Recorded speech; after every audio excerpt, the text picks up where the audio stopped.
toi, l'Éternel, mon rocher, qui exerce mes mains au combat, mes doigts à la bataille. Je bénirai l'Éternel en tout temps, et sa louange sera toujours dans ma bouche. Je vais lire Proverbe chapitre 31.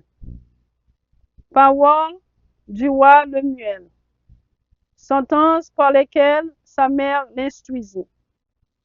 Que te dirai-je, mon fils? Que te dirai-je, fils de mes entrailles? Que te dirai-je, mon fils, objet de mes vœux? Ne livre pas ta vigueur aux femmes, et tes voix à celles qui perdent les rois. Ce n'est point au roi le miel, ce n'est point au roi de boire du vin, ni au prince de rechercher des liqueurs fortes, de peur qu'en buvant, il n'oublie la loi, et ne méconnaisse les droits de tous les malheureux.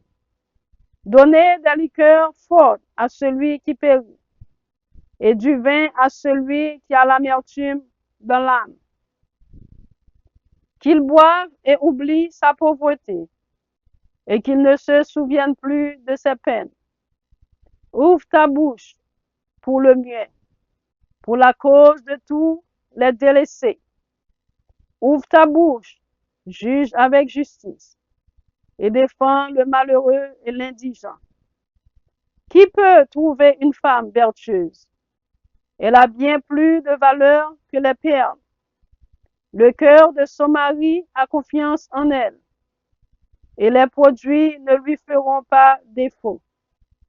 Elle lui fait du bien et non du mal, tous les jours de sa vie. Elle se procure de la laine et du lin, et travaille d'une main joyeuse. Elle est comme un navire marchand. Elle amène son pain de loin.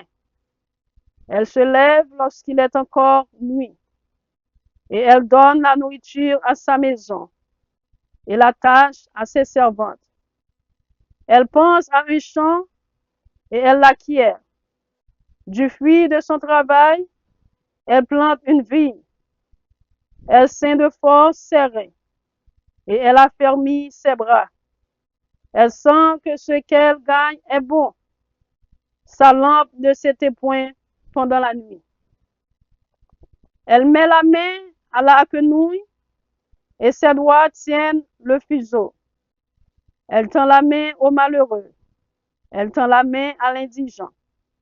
Elle ne craint pas la neige pour sa maison, car toute sa maison est vêtue de cramoisie. Elle se fait des couvertures. Elle a des vêtements de fin lin et de pourpre. Son mari est considéré au peuple lorsqu'il siège avec les anciens du pays. Elle fait des chemises et les vend, et elle livre des ceintures aux marchands. Elle est revêtue de force et de gloire, et elle se rit de l'avenir.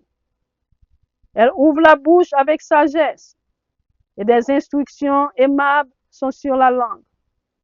Elle veille sur ce qui se passe dans sa maison, et elle ne mange pas le pain de paresse. Ses fils se lèvent et la disent heureuse. Son mari se lève et lui donne des louanges. Plusieurs filles ont une conduite vertueuse, mais toi, tu les surpasses toutes. La grâce est trompeuse et la beauté est vaine. La femme qui craint l'Éternel est celle qui sera louée. Récompensez-la du fruit de son travail et qu'au porte ses œuvres la louent. Amen. Que le Seigneur vous bénisse, que le Seigneur vous garde, que le Seigneur vous protège. C'était votre ami, ministre Maggie Pierre. God bless you all.